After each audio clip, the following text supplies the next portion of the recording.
సినీ సెలబ్రిటీలకు రాజకీయాలకు దగ్గర అనుబంధం ఉంది. ఇప్పటికే ఎంతో మంది సెలబ్రిటీలు సైతం పొలిటికల్ పరంగా ఎంట్రీ ఇచ్చి సక్సెస్ అయిన వారు ఉన్నారు.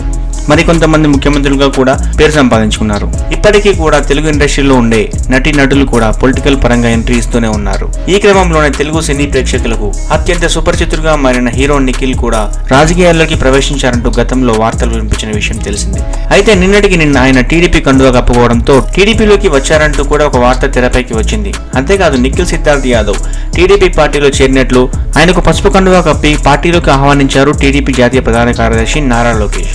ఇక నిఖిల్ చేరినట్టు ఫోటోలు కూడా సోషల్ మీడియాలో షేర్ చేశారు. అయితే ఇదంతా బూటకమని తెలుస్తోంది.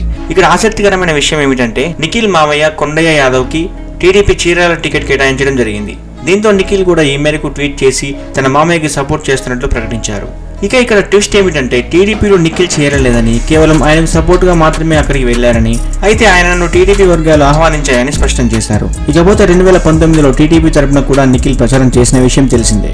కర్నూలు జిల్లా డోన్ లో టీడీపీ తరపున ప్రచారం చేసి టీడీపీకి ఓటు కుదరడంతో చంద్రబాబు స్టైల్లో 2 ఏళ్లు చూపిస్తూ ఓ రేంజ్ లో ప్రచారం చేశారు. అయితే ఆ తర్వాత నిఖిల్ పై రూమర్స్ క్రియేట్ చేయడం జరిగింది. దీంతో నిఖిల్ టీం స్పందిస్తూ నిఖిల్ ఒక పార్టీకి సపోర్ట్ చేస్తున్నారంటూ ప్రచారం చేస్తున్నారు. అవన్నీ చెత్త వార్తలు. ఆయన ఏ పార్టీకి సపోర్ట్ చేయడం లేదు.